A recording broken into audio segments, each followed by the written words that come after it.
M20 combos. M20 combos. Yeah, it's a little bit difficult to clap your hands while pressing buttons, it turns out. So, we're talking M20, Core Set 2020, of course, which is going to be released on the arena. I think it's tomorrow or the day after tomorrow, but very, very soon. And I can't stop theory crafting decks, and I think it's the same for you in the comment section. I've seen a lot of good suggestions down there, so if you have any more suggestions, by the way, if I missed some, and I definitely missed some good combos here, then drop a comment down below. And I will definitely, maybe, definitely maybe, isn't that a way to be vague? Definitely maybe check them out and make a deck around them. Definitely maybe. So, we're definitely maybe gonna talk about this combo right here. Colossal Hammer, Ancestral Blade, Saheeli, Sublime Artificer. One of those from you guys in the comment section. And also, I'm gonna rate these, by the way, on a scale from like 1 to 5, 1 being not so good and 5 being amazing. Colossal Hammer. Equipped creature gets +10/+10 and loses flying. That's quite a lot of power there. And equip 8.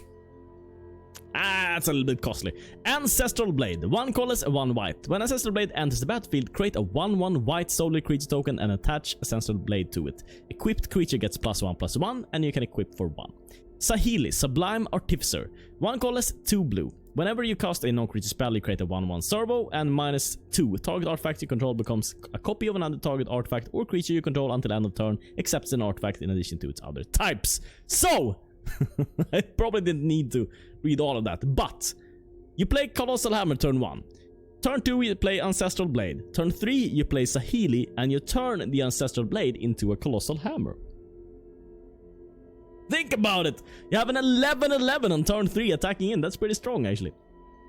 Against some decks, this is going to be good. The problem with this combo is, of course, that if they, you know, anticipate that you're gonna do this and they kill your Ancestral Blade token, then you're in a little bit of trouble, because you have an Ancestral Blade which doesn't do anything, a Colossal Hammer which doesn't do anything, and you need some way of triggering Saheeli. But if you have a lot of ways of triggering Saheeli, it's not the worst, actually, because if you can, for instance, equip Ancestral Blade to a Saheeli token later on, because it's very cheap to equip, it's just 1, then you can just do the same trick again. So it's decently resilient, I would say, this combo. The bad part about this is that you need to play Colossal Hammer, which is probably the worst out of the cards if you don't have this particular combo in hand. It's a little bit wanky, but you can do stuff like maybe play Bontu in a deck. All these cards fit very well with Bontu. You can sacrifice Saheeli tokens, you can sacrifice both the Ancestral Blade and the white Soli token. And you can sacrifice the Colossal Hammer if you don't have the combo. So Bontu goes well with this. Also Sorin goes pretty well with this. Because if you have an 11/11, it's probably gonna get chump blocked like all the time, but if you have Sorin out, you at least be gaining 11 life every turn, which is quite nice. And yeah, something like that. It could work in like an Esper weird shell with Saheeli, Mox, Amber and stuff like that. I think the combo is strong when you get it out. It's not super easy to disrupt, and sometimes your opponent's not gonna have a way of disrupting it, and if they don't have a way of disrupting it, or if you're playing against, especially if you're playing against a red deck which don't have a way of disrupting you before you get out the Saheeli and do your nonsense, they will be quite, I mean, it will be quite problematic for them to deal with someone which is 11/11, because red usually can't burn 11 damage in one turn unless it's, you know, typical mono red, the typical mono red draw with the what's called, the thing where you put down counters whenever you play a red card. I know exactly. I just forget to. Whenever I need to remember something in life, I just forget it. It's one of my superpowers. It's not the best superpower, but it's the one I got. So I would rate this at a 4 out of 5. Yes, that's very high. But it comes from the fact that the combo itself is strong if you get it out, and it's decently resilient. I mean, and a lot of cards, even though Ancestral Blade and Colossal Hammer is not super strong in by themselves, they can synergize well with other cards which you might put into the deck. So you might get uses out of them even if you don't have the exact combo in hand. So I quite like this combo. Next combo. Bishop of Wings, Arcane Adaptation, Kikar, Wind's Fury, and Bouldervine Reclamation. 5 colors! Super easy, just 4 cards, 5 colors. What could possibly go wrong, you ask? What could possibly go wrong? Bishop of Wings. Whenever an angel enters the battlefield under your control, you gain 4 life. Whenever an angel you control dies, create a 1/1 white spirit creature token with flying. And the beautiful thing here is, of course, Arcane Adaptation. You can choose a creature type, and then every creature in every zone, in your hand, in your graveyard, in your library, in play, of course, becomes that creature type in addition to its other types. So this means that whenever Bishop of Wings create a spirit creature token, it's also an angel, which makes it give 4 life.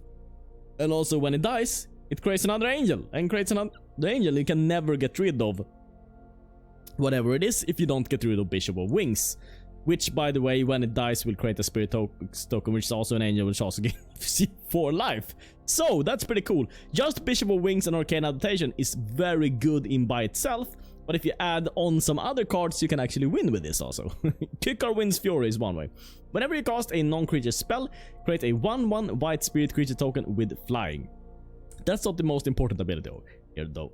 Sacrifice a spirit, add 1 red. So this means that since you have infinite recursion of the Bishop of Wings tokens, because whenever they die, they just come back, and since they're also spirits, you can gain an infinite amount of mana. That's cool, right? Unfortunately, you don't win with this, because these 3 cards, you need to have yet another card to win with this. One of those cards might be Moldavine Reclamation. Whenever a creature you control dies, you gain 1 life and draw cards. This means you can draw your entire deck and have infinite mana. That should hopefully be enough to win the game. I hope if you put in some kind of win con in your deck, then this should be good enough. The combo by itself is very janky, and if it was just this, if the pieces did not work super well in by themselves, I would give it a 1. But I would actually upgrade my 1 to 2.5. I would give this combo. The thing is that Bishop of Wings and Arcane Adaptation is very strong by itself. So if you can maybe build off of this and then just sometimes maybe have a Kickar or maybe have a Moldavine or something, maybe if you can make that like a very optional thing and the deck functions well without them, the deck might actually somewhat function, I think. And the cards are quite cheap, Bishop of Wings and Arcane Adaptation, and Bishop of Wings you might want with other cards, like Resplendent Angel. We're gonna have a look at that thing in just a moment. So next combo then. Brought back Lotus Field, Planar Cleansing, and Kiora Behemoth Beckoner. I like this one a lot. I like this one so much. This will be one of the first. I think maybe Reanimators will be the first, we'll see. But this will be very soon. I will put this deck together because, man, I love this so much. Okay, so Lotus Field, Hexproof. Lotus Field enters the battlefield tapped. When it enters the battlefield, you sacrifice 2 lands, which is too bad, of course.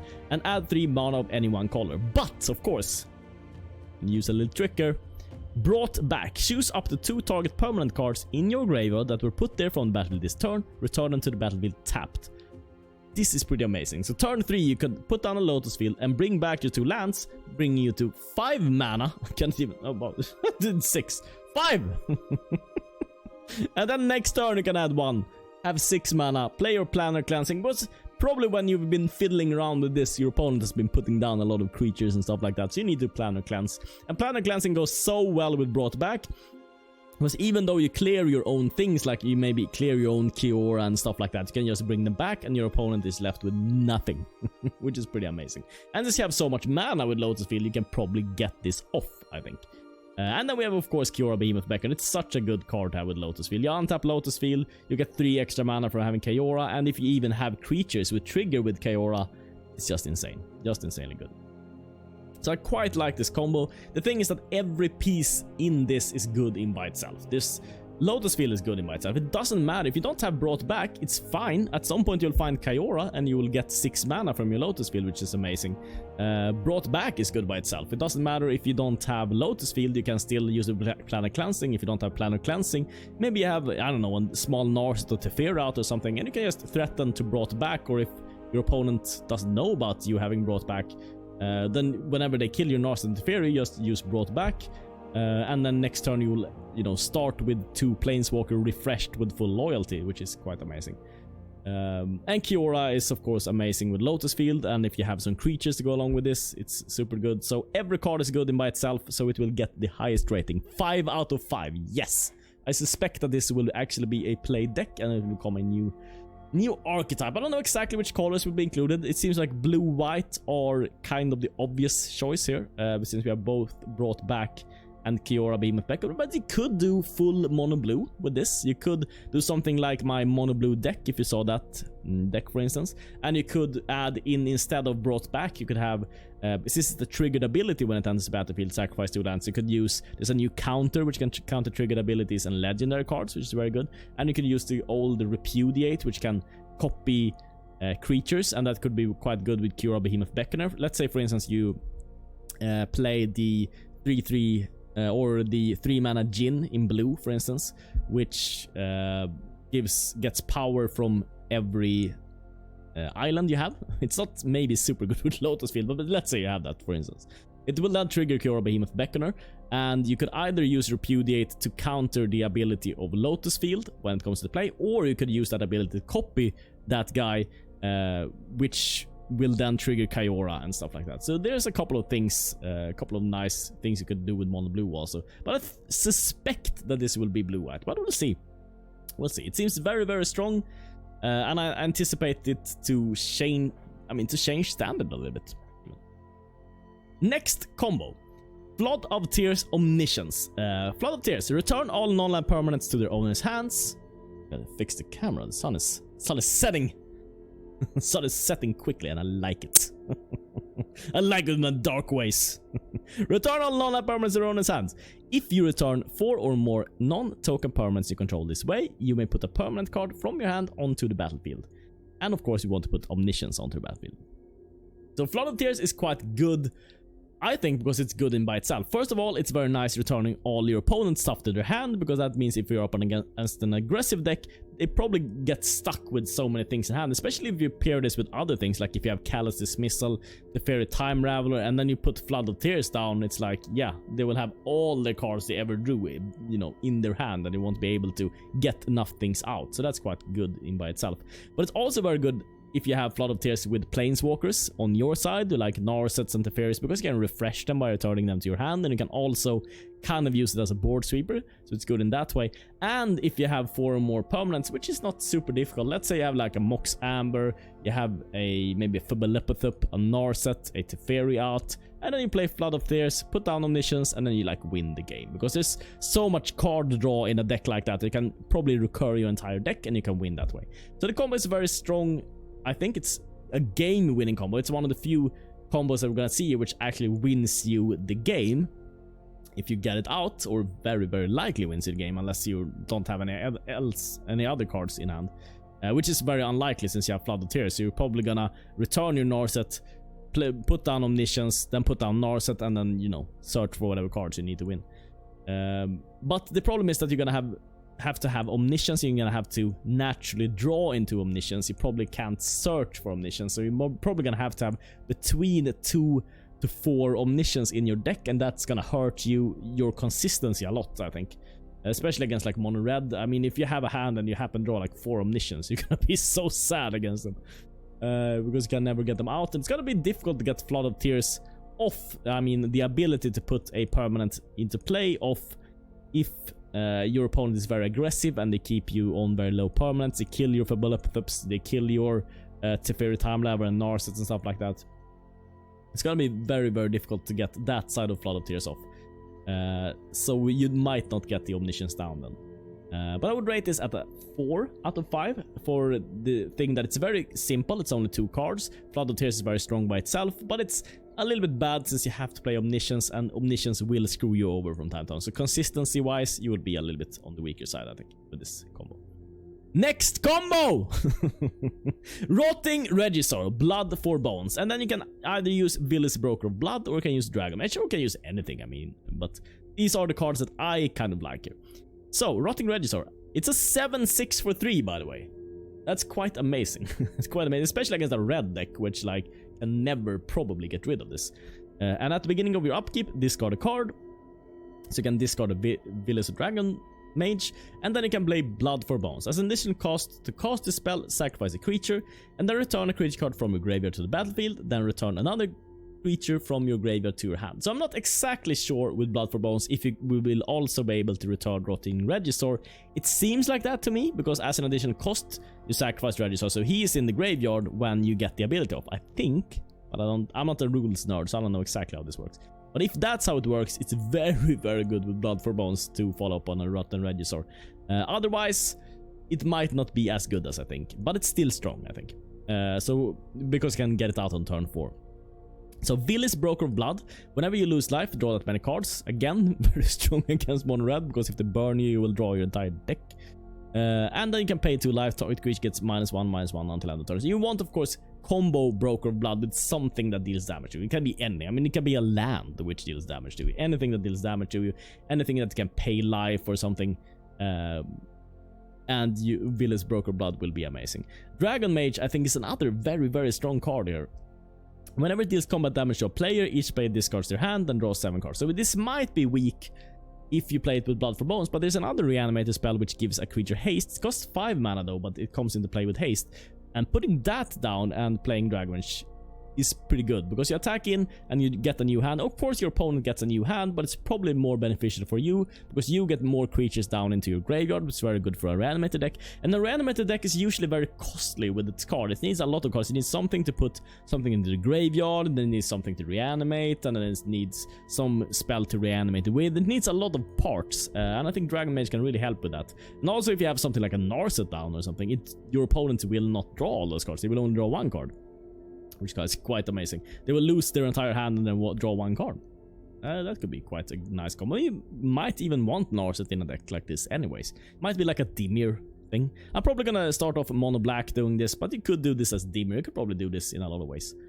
So quite like this. Power wise, it's probably gonna be very strong against certain decks. Like non-control decks, non-Esper decks is probably gonna be very good. The problem with this is, of course, if your opponent is bouncing your Rotting Regisaur, or if they counter your Blood for Bones, because as an additional cost you sacrifice something, you basically lost all you have if you play Blood for Bones. And they can easily deal with Broker of Blood probably before you get to use the draw ability. Maybe the same with Dragon Mage, for instance. So against the control deck it will be quite bad, so probably something like 3.54 I would rate this combat. It's probably gonna be very, very strong against mono red, and you can make it even get better against mono red if you have something like a Sorin, for instance. Play Rotting Regisaur into Sorin and just gain 7 life and watch them cry a million tears or something. So yeah, quite like this combo. Will definitely play one of my first decks, maybe the first deck will be this deck. So next combo, Neoform Repeated Reverberation. As an additional cost to cast the spell, sacrifice a creature. Search your library for a creature card with the converted mana cost equal to 1, plus the sacrifice creature converted mana cost. Put that card onto the battlefield with an additional +1/+1 counter on it, then shuffle your library. And Repeated Reverberation. When you next cast an instant spell, cast a sorcery spell, or activate the loyalty ability this turn, copy that spell twice. You may choose new targets for the copies. So, this is actually pretty amazing. You play Neoform, you repeat the Reverberation, and then you get a lot of things, because the thing is, when you copy Neoform you don't need to sacrifice an additional creature, but you will still get for the same mana cost as the Neoform sacrifice. So for instance, let's say you sacrifice a Fabalupthup, which is a very good card to have in a Neoform deck, because you could also maybe have a Grazer or something, could be a good card. And if you sacrifice your Grazer, which has already done its stuff, you search for Fabalupthup. If it ends from the library, then you will draw 2 cards. But let's say you sacrifice a Fabalupthup with Neoform and you repeat the Reverberation Neoform, then you can search for 3 Goblin Chain Whirlers, which will all come into play with an additional +1/+1 counter on it, and they will deal 3 damage to everything. All the planeswalkers, all the creatures. So it will be like a board sweep, and you will end up with 3 4/4s on the board. You will have an insanely good board set. You will like swing the entire game around, and that's what I really, really like about this combo. It swings the game around for you, and every piece in this combo is good in by itself. Neoform is good in by itself. Repeated Reverberation is good in by itself. It doesn't seem like that, but Repeated Reverberation with any other card. I mean, if you have Narset out, if you have Teferi out, anything that you have, any planeswalker which has a decent minus ability, Repeated Reverberation is good with that card, at least decent with that card. So it's usually not gonna be a dead card, I don't think. Goblin Chain Whirler, of course, amazing in by itself, and Fabalupthup, you know how much I love that card. So every piece in by itself is good, and together I think it will be amazing. So I think I'm gonna rate this at a 5. We'll see instead. I would guess the argument for this is that Neoform doesn't do anything by itself if you only have a Neoform, and same Repeated Reverberation, but I think that's going to be a very, very rare case. So still, I'll give it my highest rating. Next combo, Scholar of Ages, release to the wind. Yes, this is one of my brewskis in my brainskis. Whenever Scholar of Ages enters the battlefield, return up to 2 instant or sorcery cards from your graveyard to your hand, and then you can release to the wind. Exile target non-land permanent for as long as that card remains exiled. Its owners may cast it without paying its mana cost. So what you can do with this, of course, you somehow get Scholar of Ages into play, maybe cheating into play, maybe reanimating it into play or something, and then you release to the wind your Scholar of Ages, which can then return the release to the wind, so you have an endless supply of release to the wind with Scholar of Ages, and you will also get another additional card on top of this. And also, this card is a wizard, so let's say you have a Wizard's Retort, then you have an infinite supply of Wizard's Retort. And you can probably lock your opponent out of the game with this combo. The problem of this is, of course, that Scholar of Ages costs 7. So you need some kind of way of cheating it into play, and I don't know exactly how that's gonna be. So it's probably gonna be 2.5 good? 3? Something quite gimmicky, but it's something to consider, and we're definitely gonna, you know, create a deck like this. Next combo! This is quite an obvious one. Sorry, Imperious Bloodlord is -3 is you may put a vampire card from your hand onto the battlefield. Unfortunately, there's not too many good vampires, but Vona, Butcher of Magan is very, very strong. Vigilance and Lifelink. Unfortunately, it's gonna rotate out soon, yes, but that's true for a lot of combos here. A lot of them are gonna rotate out. Pay 7 life. Destroy target non-land permanent. Activates ability only during your turn. So if you soar in on turn 3 or turn 2, if you have, I don't know, some kind of mana ramp, then you will get a very early Vona, Butcher of Magan. And I think this is one of the best cards that you can put down, because it has lifelink, so it's very good against mono red, for instance. If you get this down to a 3, even if you pass a turn, they might not be able to kill it. You're gonna be able to attack in. It has both vigilance and lifelink, so it's very annoying for them to deal with. And against control deck, it's very good to be able to pay life to destroy a target non-land permanent. So I think this is very, very strong. And the unfortunate part is that both permanents are legendary, so you can't have both in at the same time. But I think it's quite strong. I don't know exactly what other vampires you want to put into your vampire deck. There's a couple of decent ones, and you can of course use the plus abilities, but I'm not super excited by the plus abilities, in all honesty. They're decently good, but yeah. So this combo, how would I rate it? If this vampire knight was a little bit stronger, like had a little bit more toughness, or if you could put in some better vampire. I know a lot of you have said Haunt of Hightower, but I think that's even more gimmicky, honestly, than Vona, Butcher of Magan, because there's only 3 toughness. It's going to probably get killed against mono red, and it's probably not going to provide any benefit. But if you have some way of protecting that, some way, maybe have a dive down or something, so that you do like Sorin, Haunt of Hightower, and you know, keep a dive down up to protect it or something, then it could work. But otherwise, I think this is probably more solid. We're gonna see. But I would rate this at a 3.5, something like that. 3, I don't know exactly. The thing is that it's a little bit gimmicky, and it's super easy for a control like just bounce your Vona, Butcher of Magan, and basically everything that you did is undone then with Sorin, because you can't replay your Vona, you won't have enough mana, you'll have to wait to turn 5, and your Sorin is probably gonna be stuck plussing and not doing anything. So yeah, decent but not amazing. We're definitely gonna play this though. Don't you worry. Scheming Symmetry, Omniscience, Djinn of Wishes. Ooh, another juicy combo here. Choose 2 target players. Each of those players search the library for a card, then shuffles the library and puts that card on top of it. Then you have Djinn of Wishes. That's spelled with the 3 wish counters on it, and then you can play 2 and 2 blue. Remove a wish counter from Djinn of Wishes, reveal the top card of your library. You may play that card without paying its mana cost if you don't exile it. So what you're gonna do, of course, is gonna put down the Djinn of Wishes for 5 mana, play Scheming Symmetry, search for Omniscience, reveal the Omniscience, of course, from the top of your library, and win the game somehow. I mean, when you have Scheming Symmetry and Omniscience, it's probably gonna be quite easy to win the game. You just need 1 card which draws you a card in your hand, and you probably won the game then. So it's very, very strong, as anything that contains Omniscience is very strong. The problem with this combo is that Omniscience is of course not super good in by itself. Scheming Symmetry, if you don't have it with Djinn of Wishes, you need some other way of utilizing it, and I know that this deck could afford to have yet another way. And Djinn of Wishes is not super good by itself. So I would rate this at maybe 3? Something like that. The thing is that it's too difficult to assemble, and all the pieces are not they're a little bit janky, but if you get it off, you win the game. So maybe if there's more ways of utilizing scheming symmetry in the deck, then I think it can be amazing. Then it can be a 4 or maybe 5. I don't think it can ever be a 5, but it can maybe a 4. If you have many ways of utilizing scheming symmetry. For instance, you could use this Ashiok, the Dream Render, which removes the cards which your opponent might have searched for. Might have some mill strategy or something that you're using. Just a couple of ways of getting around it, and you might just be able to make a Dimir deck, which is very strong with this.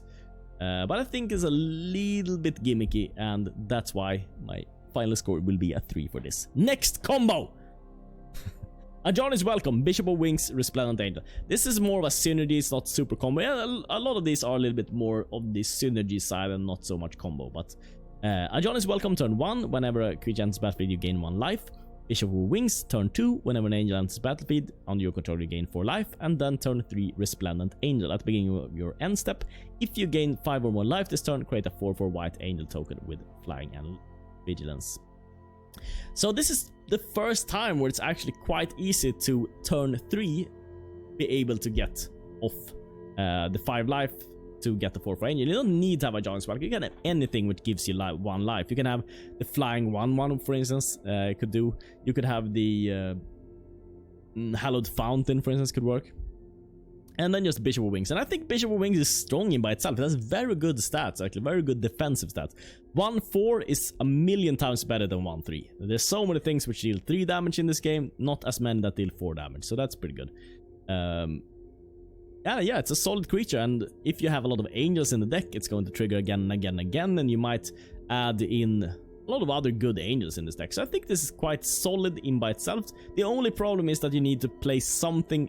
Probably play a 1-drop which you don't really want to have in the deck. I don't know how much that is gonna hurt the combo, but otherwise I would put it at a 3.5, something like that. The problem is Resplendent Angel, why I like the card a lot. It's not really a super competitive card. It's only 3 toughness, easy to kill for a mono red deck. It's easy to deal with for essentially every control deck doesn't care about this. And a John is welcome is essentially a dead card. Yeah, I mean, in a way, it doesn't provide you much except that little bit of extra life gain. But I think it's a fun concept, and we're definitely gonna brew this at some point. Next combo! Scapeshift, Field of the Dead, Dread Presence. Yes, yes. Sacrifice any number of lands. Search your library for up to that many land cards. Put them onto the battlefield tapped, then shuffle your library. Field of the Dead. It enters the battlefield tapped whenever Field of the Dead or another land enters the battlefield under your control. If you control 7 or more lands with different names, create a 2/2 black zombie creature token. Now, if I understand this correctly, since everything's entering at the same time with Scapeshift, the Field of Ruin will trigger when you do this. If you have 7 lands, that is. And what you can do with this, of course, you search for 4 Field of the Dead, which means you'll get, what is this, 4 times 7 2/2s? It's just a silly amount of 2/2s. So unless your opponent has a board clear, Field of the Dead will probably just kill them off. Because you'll have so many zombies. I mean, an aggro deck will have nothing against this. You will have simply too many zombies for them to ever compete with. And you can also play this with Dread Presence. Whenever a swamp enters the battlefield under your control, choose 1, draw a card and lose 1 life. Keep in mind that it's not a basic swamp, it can be any swamp. Or Dread Presence deals 2 damage to any target and you gain 2 life. So if you do this with Scapeshift and you have 7 lands coming into play, you can either deal 14 damage and gain 14 life, or you can draw 7 cards and lose 7 life. So it's quite amazing. I think that Scapeshift is a little bit bad in most cases by itself. Field of the Dead is very horrible if you don't have 7 lands, and Dread Presence is hard to play. So I would put this at a 3 also. It's a very fun deck and we're definitely gonna brew it, but it's maybe not the most competitive, I think. And that's all the combos I had time for today. If you have more combos, then leave them down in the comment section. I'm always curious to see what you come up with. Yeah, thanks so much for watching and see you next time. Member shout out. Member shout out. Thank you everyone so much for watching, and a special thank you of course to our dear members: Simon Lauer, Master Bagging Gaming, Magic Pistolman, Alan Clark, Stein Eric Bucken, Ramen Noodles for me, Adam Alexis, Oni77, Blue, Dragon, Rodney, Cox, MTG Noob, Herman M, Agony Reborn, The Soft Pillow, Snick, Luria, Stars, Michael Aguilar, Shamanix, Spencer Hofsty, Collins Martinez, Alex Smykev, Nathaniel Nizzard, Laser Set Stun, Jeff Henry, Eric0234, Diesel Fizzlepop, Ellie Curtis, Strange Brontides, leaning into it, Cyberjunk Punk, Santa John, Bradley Williams, Michael W, Poku U, and Matthias Pauli. You guys are amazing. If you also want to become a Dark Disciple and rule the underworld, then check out the join button next to the subscribe button. Thanks so much for watching, and see you next time.